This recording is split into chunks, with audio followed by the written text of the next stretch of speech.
the most interesting bit about Prime Minister's questions today is the bit which wasn't in the show at all. It was Natalie Elphicke's defection from the Conservative Party to the Labour Party in quick succession, a week after after Dan Poulter has moved across, and it's shocking. She says that the Conservative Party has failed to deliver what it promised. It's reneged on its promises. It's moved away from the election manifesto of 2019, and the fact that instead of siding with the Tufty group, she's moved over to Labour, says a great deal for the power and determination of the One Nation Conservative group and the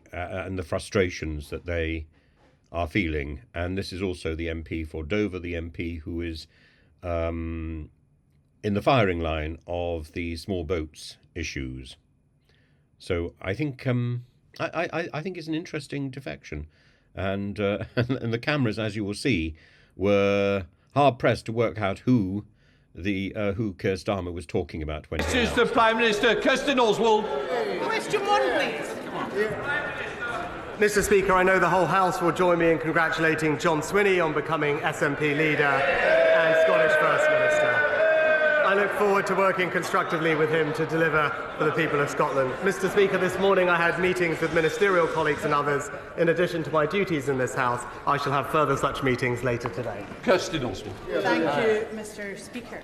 At last week's Prime Minister's questions, I highlighted the shocking rise in the number of teenagers trying vaping, and I asked the Prime Minister if he would take decisive action to stop vape advertising on football strips. He declined to do that. Since then, I have had an exchange with the Scottish Chief Medical Officer, Professor Sir Gregor Smith, during a session of the Tobacco and Vapes Bill Committee. And he said, "Where I become very uncomfortable and I am not supportive is where the massive attraction of sports companies is used in a way that promotes behaviours that are known to be unsafe or unhealthy." Can I ask the Prime Minister again, does he still think that it is right that vape companies should sponsor football kits? Mr. Speaker, I'm glad the Honourable Lady agrees with me and the Government that we should do more to tackle youth vaping, and that's why we are bringing forward measures in the new bill to restrict the availability and appeal of vapes to children specifically, whether that's flavours or indeed marketing. As she knows, advertising of vapes is already heavily restricted by UK regulations, including a ban on advertising on television and radio and most online. Now, we've seen football take positive voluntary action in the past on issues such as this, but I will say to her that the Government will respond to the Honourable Lady's specific amendment in the usual way. Cheryl Barrett. Thank you, Mr. Speaker. Officer in the Armed Forces. In recent weeks, Mr. Speaker, my right honourable friend has announced plans to control welfare and get people back to work, to increase defence spending to 2.5% of GDP, and pass legislation to get flights off to Rwanda. Does he agree with me that these are all issues that real people like my constituents in South East Cornwall care about, and that the Leader of the Opposition should do the right thing and back them? Well, Mr. Speaker, my honourable friend is a fantastic champion for her local area. And can I also thank her daughter for her service in the armed forces? And she's right, I'm not surprised that the Labour Party don't back our plans to stop the boats. I'm not surprised they don't back our plans to get people into work and reform welfare. But I do think that they should do the right thing when it comes to the security of our nation, and that's back our plans to increase defence spending and give our brave armed forces personnel the resources they need to keep us safe. We now come to Leader of the Opposition, Keir Starmer. Mr. Speaker, can I warmly welcome the new member for Blackpool South? After the representation that fine town has had recently, it's good to know they've got a proper champion back at last. Can I also warmly welcome the new Labour MP for Dover to these benches? Mr. Speaker, if 1 week a Tory MP who's also a doctor says the Prime Minister can't be trusted with the NHS and joins Labour. And the next week, the Tory MP for Dover, on the front line of the small boats crisis, says the Prime Minister cannot be trusted with our borders and joins Labour. What is the point of this failed government staggering on? Well, Mr. Speaker, can I actually join him in welcoming his newest MP for Blackpool? I must say he looks a lot happier than the member who was sitting there last week. But let me also join with him, and let me join with him in congratulating all new and paying tribute to all former councillors, PCCs and mayors across the country. I hope his new ones do him as proud as I am of all of mine, Mr. Speaker. Great leaders like Andy Street, who leave behind a strong legacy of more homes, more jobs and more investment, in sharp contrast to the legacy left by the last Labour government, which was a letter joking that there was no money left.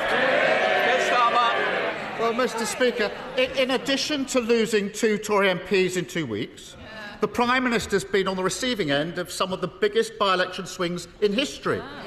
He's also lost 1,500 Tory councillors, half of his party's mayors, and a leadership election to a lettuce. How many more times do the public and his own MPs need to reject him before he takes the hint? Well, Mr. Speaker, this time last year I reminded him of some advice, actually, from his own mentor, Tony Blair, who had said at the time that he can be as cocky as he likes about local elections, but come a general election, it's policy that counts, Mr. Speaker. Now, one year on from that advice, what has he managed? £28 billion of tax rises, 70 new business regulations, 30 U-turns, and a deputy leader under a police investigation. Well, I'm surprised he brought up a police investigation. I think his record is played 1, no, actually 2, the seatbelt as well. Played 2, lost 2 in relation to police investigation. But it's the same. The public keep telling him, the voters tell him it's not good enough. Instead of listening, he keeps telling them everything's fine, if only they'd realise his greatness. He just doesn't get it. But at least after Thursday night, Mr. Speaker, he can go to the many places that he calls home and enjoy the fruits of his success. In Southampton or Downing Street, he's got great Labour councils. At his mansion in Richmond, he can enjoy a brand new Labour mayor of North Yorkshire. And at his pad in Kensington, he can celebrate a historic 3rd term for the Mayor of London. Now that he too can enjoy the benefits of this changed Labour Party, is he really still in such a hurry to get back to California? Well, Mr. Speaker, I must say I was of course surprised to see the honourable gentleman in North Yorkshire, but probably not as surprised as he was when he realised he couldn't take the tube there, Mr. Speaker. But I can tell him that the people of North Yorkshire believe in hard work, secure borders, lower taxes and straight-talking common sense, Mr. Speaker. They're not going to get any of that from a virtue-signalling lawyer from North London. Well, it was great to be in North Allerton, where they just voted to reject the Prime Minister's proposition. Mr. Speaker, he's finally found something in common with the British public. No matter where he calls home, all his neighbours are backing this changed Labour Party. And they keep rejecting him because they have sussed him out. They know there's nothing behind the boasts, the gimmicks, the smug smile. He's a dodgy salesman, desperate to sell them a dud. Now, Mr. Speaker, 16 days ago, when he held a press conference claiming victory on Rwanda, he said the next few weeks will be about action. People want deeds, not words. So let's test that. How many small boat crossings have there been since he said that 16 days ago? Mr. Speaker, actually, just before we go on to that, he talked about a changed he talked about a changed Labour Party. That's important because he talked about a changed Labour Party. He talks about it a lot. But just this morning, and he also talked about his new mayor in London. So just this morning, we've learned that the Labour mayor in London believes, and I quote, that there is an equivalence between the brutal terrorist attack of Hamas and Israel defending itself. And let me be crystal clear. There is absolutely no equivalence between a terrorist coup and a democratic state. So can I ask him now, will he take this opportunity to demonstrate that that Labour Party has changed? And will he condemn those comments from the Labour mayor?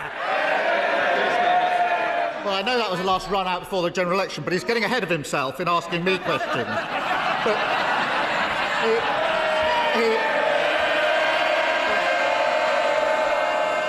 Mr. Speaker, I notice he didn't even attempt to answer the question. He knows the answer. Since he claimed victory 16 days ago, there have been a staggering 2,400 small boat crossings. 2,400! That's a gimmick, not a deterrent. And those 2,400 will be added to the tourist asylum perma-backlog, which is forecast to rise to 100,000 by the end of this year. Now, the Prime Minister pretends he will remove them all to Rwanda, but Rwanda can only take a few hundred a year. At that rate, the Prime Minister's grand plan would take over 300 years to remove them all. Mr. Speaker, that's tens of thousands of people with their claims going unprocessed, who are going to be here for their entire lifetime living in hotels at the taxpayers' expense. It is absurd to call that anything other than an amnesty handed to them by the Tory party, isn't it? Well, Mr. Speaker, he had the opportunity to condemn the comments of his mayor, a mayor who said that there is an equivalence between Hamas and Israel. He did not do that, and everyone will see what that is. That is the changed Labour Party, Mr. Speaker, right there. But since I became Prime Minister, small boat crossings are down by a third. That's because we've doubled NCA funding, increased enforcement rates, closed bank accounts, deported 24,000 people, processed more claims, and, Mr. Speaker, when it comes to border control, there is a crucial difference between us. We want secure borders. He's happy with open borders. Mr. Speaker, the whole country knows that removing less than 1% of asylum seekers isn't stopping the boats, it's granting an amnesty, a Tory amnesty. But if he thinks the voters are wrong, if he thinks his own MPs joining the Labour Party are wrong, if he thinks anyone believes any of the nonsense that he spouts, why doesn't he put it to the test and call a general election?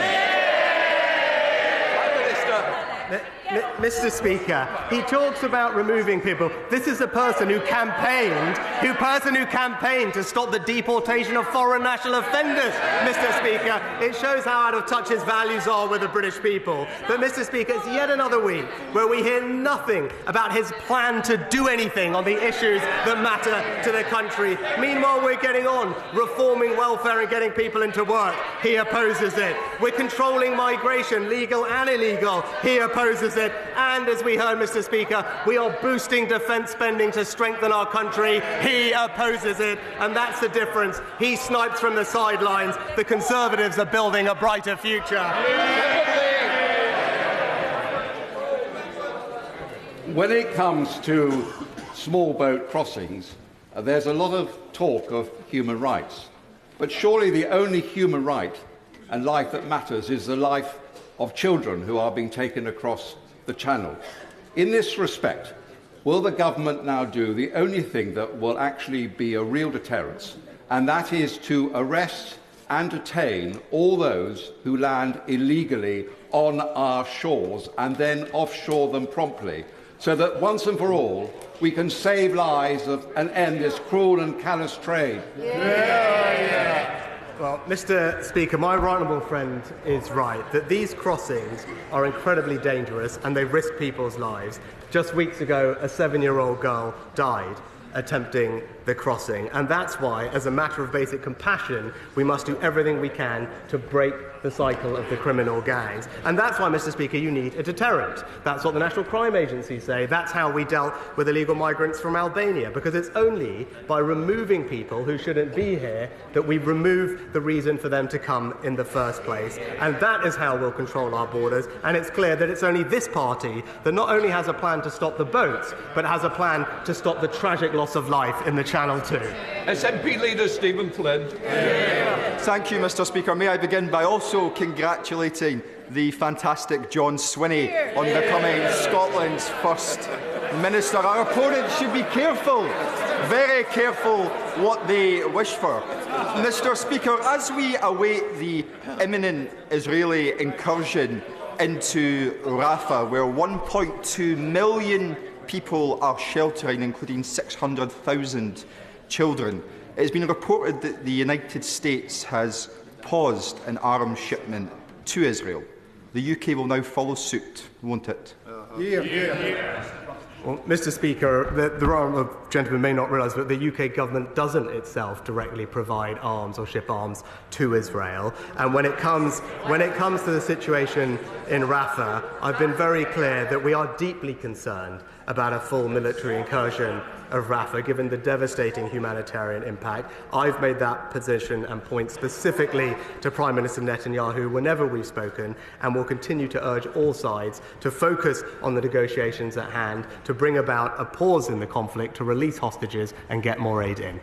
Stephen Flynn. Mr. Speaker, let's be clear. The confidence that Israel has shown in its military ambitions in Rafah stems from the silence which has been shown from its allies on the front benches in this place and indeed elsewhere across the world. Now, we all know that UK arms and tech is supporting Israel's activities in Gaza and will be used in any attack on Rafah.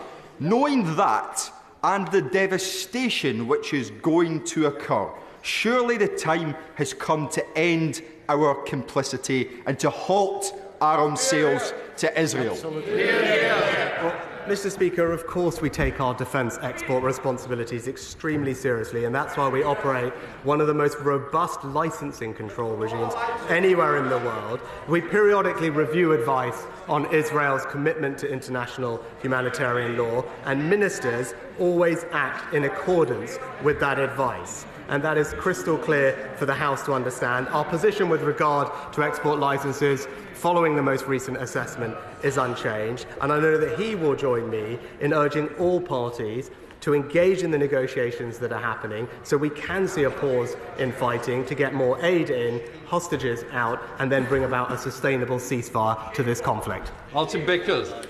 Thank you, Mr. Speaker. My constituents in rural villages and on the fringes of the Grimsby-Cleethorpes urban area are very concerned about overdevelopment. They recognise that the highway infrastructure and public services are already overloaded.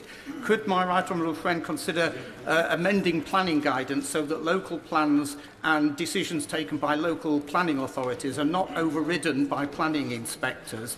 And they'd be greatly encouraged if he would agree to meet with me and my colleagues from the neighbouring Gainsborough and Grimsby constituencies to discuss this further.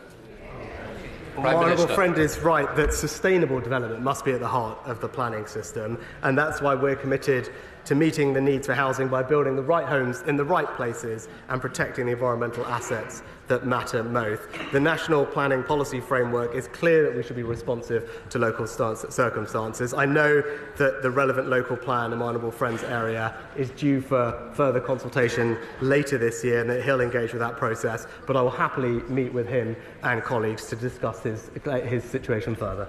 Ed Davey. Mr. Speaker, the abuse suffered by 88-year-old Anne King at the hands of staff in her care home was captured on a hidden camera. The footage is stomach-churning. Anne died in October 2022, and it took nearly a year before the CQC launched a criminal investigation. Now Anne's children are working to protect other care home residents from being subjected to such appalling abuse.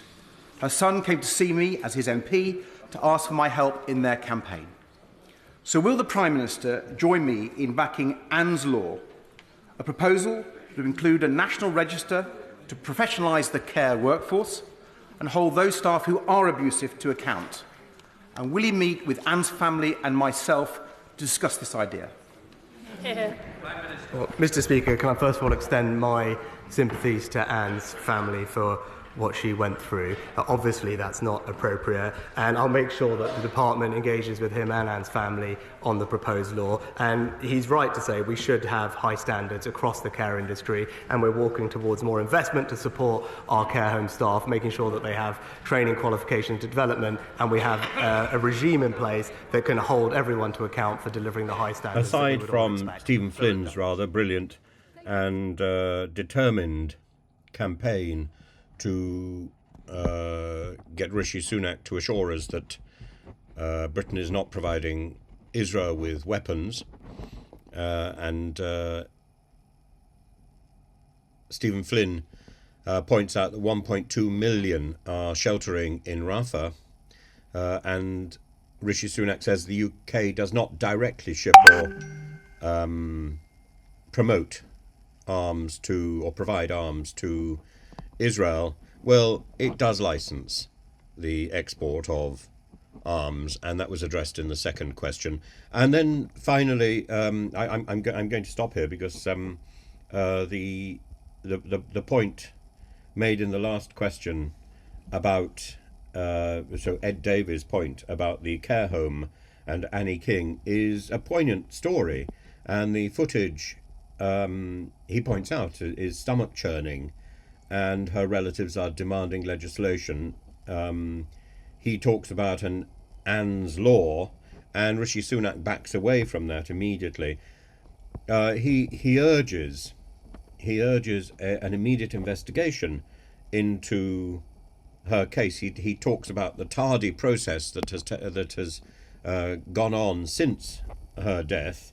But of course, what he should also refer to is the tardy investigation that has taken place in the Post Office, of which he was a part. And you can't.